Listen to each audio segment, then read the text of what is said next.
اوقات ان کو بتانے کے باوجود in writing as well as verbally chief justice of the Islamabad high court نے کوئی ایکشن نہیں لیا ان کی جوڈیشل فریڈم جوڈیشل انڈیپینڈنس کو پروٹیکٹ کرنے کے لیے. کیوں نہیں لیا؟ اس لیے نہیں لیا کہ وہ کمپلیسٹ تھا. وہ اس معاملے میں سب سے بڑا ڈاؤٹ ہے. اس کی سپرویژن میں عمران خان صاحب کے خلاف کیسز جو ہیں وہ جس طریقے سے پروسیس کیے گئے, جس طریقے سے ان کو پنشمنٹ کی جائے, اس میں یہ سب سے بڑا کردار چیف جسٹس اسلام آباد ہائی کورٹ والا ہے. ان کی سربراہی میں, ان کی سپرویژن میں یہ تمام گند ہوا ہے. تو کیسے وہ جوڈیشری کو انڈیپینڈنٹ کر سکتا تھا؟ سب سے پہلی انڈائٹمنٹ جو ہے وہ چیف جسٹس اسلام آباد ہائی کورٹ کی ہے, اور اس کے بعد انڈائریکٹلی جو ہے اس میں وہ چیف جسٹس آف پاکستان کو بھی ان کا بھی ذکر کیا گیا ہے. ان کے ساتھ میٹنگز کا بھی ذکر کیا گیا ہے اس لیٹر میں کہ ان کے ساتھ میٹنگز ہوئیں. ان کو ہم نے اپرائز کیا کہ اسلام آباد ہائی کورٹ لیول کے اوپر, ڈسٹرکٹ جوڈیشری کے لیول کے اوپر کیا پریشرز ہیں, کیا انٹیمیڈیشنز ہیں, کیا کوششنز ہیں. اس میں بڑی لیورٹ قسم کی ڈیٹیلز ہیں. لوگوں کے بیڈ رومز میں کیمرے نصب کیے گئے تھے, لوگوں کو فیملی کے ممبرز کو کڈنیپ کیا گیا, ٹارچر کیا گیا. وہ سب موجود ہے اس لیٹر. تو دوسرا جو بندوں کو جس کو سنگل آؤٹ کیا گیا ہے وہ ہے چیف جسٹس آف پاکستان. اور تیسرا جو ہے وہ جن کی حکومتیں تھیں, جن کے زمانے میں یہ ہوا تھا, اور اس میں سب سے میجر فگر جو ہے وہ اس وقت کے پرائم منسٹر ہیں شہباز شریف صاحب. تو یہ وہ لوگ ہیں جو کہ ڈائریکٹلی اور انڈائریکٹلی جن کی انڈائٹمنٹ اس لیٹر میں کی گئی ہے. کنسیکوینٹلی کسی قسم کی اتھارٹی ان آفیسز میں, ان کے آفیسز میں ویسٹ کرنا کہ یہ انصاف کریں گے, یہ انصاف کی توہین ہے, یہ انصاف کا قتل ہے, یہ آئین کا قتل ہے, یہ قانون کا قتل ہے. اور یہ جو تماشا کل کیا گیا ہے, 2 دن وہ فل کورٹ بلا کے اور اس کے بعد پرائم منسٹر صاحب سے ملاقات کر کے جی کہ پرائم منسٹر صاحب کسی ریٹائرڈ جج کی سپرویژن میں ایک کمیٹی کانسٹیٹیوٹ کریں گے, ایک کمیشن کانسٹیٹیوٹ کریں گے. کیا ایک الیجڈ مسلم, ایک نامزد مسلم مجرم, کیا اس کو یہ رائٹ ہے کہ وہ اپنے مقدمے میں خود ہی جج بنے؟ کیا وہ اپنے بارے میں, اپنی انڈائٹمنٹ کے بارے میں prime minister of Pakistan, so called prime minister of Pakistan, planted prime minister of Pakistan, اس وقت کیا وہ یہ خود ڈیسائیڈ کرے گا کہ میں مجرم ہوں یا نہیں ہوں؟ کیا مذاق کر رہے ہیں لوگ بیٹھے ہوئے یہاں؟ پی ٹی آئی نے سمرلی اس کو ریجیکٹ کیا ہے کل, اور ہم ہر وہ قدم اٹھائیں گے جس کی آئین اور قانون ہمیں اجازت دیتا ہے. ہم یہ مذاق نہیں ہونے دیں گے.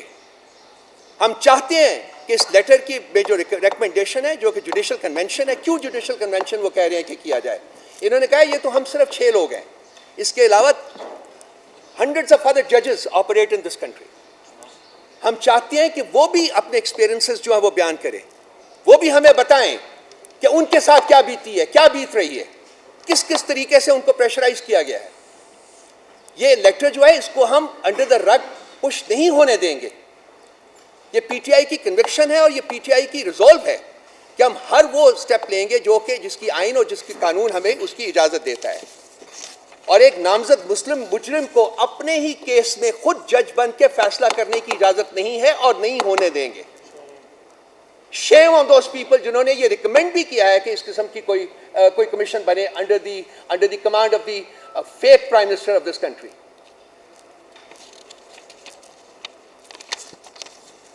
ایک لفظ میرے ذہن میں آتا ہے, میں اس کے ساتھ اب ختم کروں گا, اور پھر میں نعیم پنجوتا کو کہوں گا کہ وہ ایک ٹائم لائن بتائے گا آپ کو کہ کیسز جو چیف جسٹس اسلام آباد ہائی کورٹ نے عمران خان صاحب کے ہینڈل کیے ہیں. یہ اس وقت آپ جو وٹنس کر رہے ہیں وہ ہے جوڈیشل سرنڈر. جوڈیشری اپنی انڈیپینڈنس خود ایگزیکٹو کے سامنے فروخت کر رہی ہے. یہ نہیں ہونا چاہیے. 4 ہفتوں کے اندر سائفر ٹرائل کو ختم کرنے کا حکم دیا گیا. بھائی کس وجہ سے, کیوں کسی نے آپ سے کوئی درخواست کی تھی کہ آپ 4 ہفتوں کے اندر کوئی ڈائریکشن کے لیے کوئی درخواست لے کر آیا تھا؟ نہیں. 4 ہفتوں کے اندر ڈائریکشن دی گئی تاکہ الیکشن سے پہلے خان صاحب کو مختلف مقدمات میں ان کو سزائیں دی جائیں اور لوگوں کے اندر مایوسی پیدا کی جائے کہ آپ کا لیڈر تو جیل میں ہی رہے گا, نہیں نکلے گا. اچھا, اس کے ساتھ ساتھ لیول پلینگ فیلڈ کی جو درخواست تھی سپریم کورٹ میں, میں اب قاضی فائز صاحب کے اوپر آ رہا ہوں, وہ ہماری درخواست کے اوپر آج تک کیا ہوا؟ پاکستان تحریک انصاف کو لیول پلینگ فیلڈ نہیں دی گئی. اس کے ساتھ ساتھ جو نواز شریف ہیں ان کو کس نے اہل قرار دیا؟ سپریم کورٹ کے چیف جسٹس صاحب نے. اور اس کے ساتھ ساتھ مخصوص نشستیں وہ کس نے چھینی؟ یہی قاضی فائز صاحب نے. اور اس کے ساتھ ساتھ بلے کا نشان وہ کس نے چھینا؟ یہی قاضی فائز عیسیٰ صاحب نے. سویلین کا ملٹری ٹرائل ہو رہا ہے جی, پہلے اس کے اوپر حکم امتناع جاری ہوتا ہے اور پھر حکم امتناع جو ہے وہ ختم کر دیا جاتا ہے. کسی قانون کسی آئین کے اندر سویلین کا ملٹری ٹرائل نہیں ہو سکتا. جب دوسری عدالتیں موجود ہیں تو پھر کیوں ملٹری ٹرائل کروایا جا رہا ہے؟ راجہ سلطان سکندر کی پشت پناہی کون کر رہا ہے؟ کون اس کو جو ہے پروٹیکشن دے رہا ہے؟ کیوں نہیں 90 دن کے اندر الیکشن ہوئے؟ کیوں نہیں اس کے اوپر 100 موٹو لیا گیا؟ سائفر کے حوالے سے جوڈیشل کمیشن بنانے کی درخواست کی گئی، کیا ہوا؟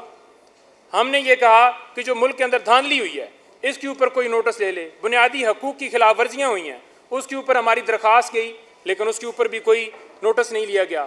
جہاں پر غیر ضروری معاملات ہوں وہاں پر نوٹس لے لیا جاتا ہے لیکن صرف اور صرف ہم ٹارگٹ ہیں. پروٹیسٹ کریں گے اور اس پروٹیسٹ کو ہم لانچ کریں گے. سپریم کورٹ کے دروازے پہ بھی جائیں گے، ہائی کورٹ کے سامنے بھی جائیں گے، ڈی چوک بھی جائیں گے، کیونکہ یہ ہمارا رائٹ ہے اور ہمارا پیسفل رائٹ کوئی نہیں چھین سکتا. اور پورے ملک میں ہم نے کل خان صاحب نے پورے ملک میں کہہ دیا ہے کے پی کے میں سندھ، کیونکہ یہ ہمارا رائٹ ہے اور جہاں ہمارا مینڈیٹ چھینا گیا ہے اس مینڈیٹ کو واپس لینا یہ ہمارا رائٹ ہے اور انشاءاللہ یہ ہمارا مینڈیٹ واپس آئے گا. چیف جسٹس آف پاکستان کو ہمارا پیغام ہے کہ کل کے فیصلے سے بجائے آپ نے فل کورٹ اجلاس کر کے یہ ثابت کر دیا ہے، حالانکہ آپ کو 184(3) کے تحت فل کورٹ میں یہ کیس لگا کے سو موٹو لینا چاہیے تھا کہ اس خط کے پیچھے کیا مضمرات ہیں، وہ آپ نے نہیں لیا. اب آپ کی انٹینشن سامنے آ گئی ہے، پوری قوم ہمارے ساتھ کھڑی ہے، ہم قوم کو لیڈ کریں گے اور انشاءاللہ جو اپنا رائٹ ہے اس کو حاصل کریں گے. بیک گراؤنڈ اور ساری گفتگو بتا دی. مختصر الفاظ میں کوشش کروں گا کہ دیکھیں یہ خط اور یہ ڈسپیوٹ یہ شروع کہاں سے ہوا ہے. یہ وہ کیس ہے محمد ساجد ورسز عمران خان، وہ ٹیریان والا کیس، جس میں 2 معزز جج صاحبان جسٹس محسن اختر کیانی اور جسٹس ارباب محمد طاہر نے 30 تاریخ کو in favour of Imran Khan اس ججمنٹ کا فیصلہ دے دیا. اس کے بعد جسٹس عامر فاروق صاحب موجودہ جو چیف جسٹس ہیں انہوں نے اس میں ڈفرینس آف اوپینین دے دی اور یہ آرڈر اس خط میں لکھا ہوا ہے یہ سرکولیٹ ہو گیا 19/4، یہ ججمنٹ 19/4/2023 کو یہ سرکولیٹ ہو گیا. یہ ججمنٹ سرکولیٹ ہونے کے بعد یہ فینلٹی اختیار کر گیا، ویب سائٹ پہ آگے ہر کسی نے اس کو ڈاؤن لوڈ کر دیا. اب چیف جسٹس نے اس کو روک لیا اور آج تک وہ ججمنٹ نہیں آئی. یہاں سے جھگڑا شروع ہوتا ہے، پریشر ڈالا گیا دونوں جج صاحبان پہ، معزز جج صاحبان پہ. اس دوران 30/3 سے لے کر 19/4 کے درمیان کہ آپ اس فیصلے کو بدلیں، انہوں نے نہیں بدلا اور وہاں سے یہ سلسلہ شروع ہوتے ہوتے آگے پوری اس کی تفصیل ہے. انہوں نے اسلام آباد ہائی کورٹ کو کہا ملے 2/5 کو، چیف جسٹس آف پاکستان کو ملے، چیف جسٹس اسلام آباد ہائی کورٹ کو ملے، تمام جج صاحبان، اور ان کو لکھ کے دیا 1 سے زائد مرتبہ. پھر کیا ہوتا ہے، یہ ایک بات ذہن میں رکھیں، یہ سارا ڈرامہ جو کچھ ہو رہا ہے ہماری انٹیلیجنس ایجنسیز کر رہی ہیں یہ 9 مئی سے پہلے کا ہے، جس کو عمران خان صاحب ایک بڑا رائٹلی کہتے ہیں کہ یہ بلیک سوان ایونٹ تھا. بلیک سوان ایونٹ کا مطلب آپ سمجھتے ہیں کہ کوئی بھی بندہ ایسی حرکت کرے گا وہ مدعا کسی دوسرے پہ ڈال دے گا. تو اس لیے عمران خان نے اس کو کہا کہ آپ اس کا جوڈیشل کمیشن بنائیں اور 3 اداروں کے CCTV فوٹیج لے آئیں. اسلام آباد ہائی کورٹ کی جس دن عمران خان کو اغوا کیا گیا، اور دوسری GHQ کی CCTV فوٹیج، اور تیسری کور کمانڈر ہاؤس کی.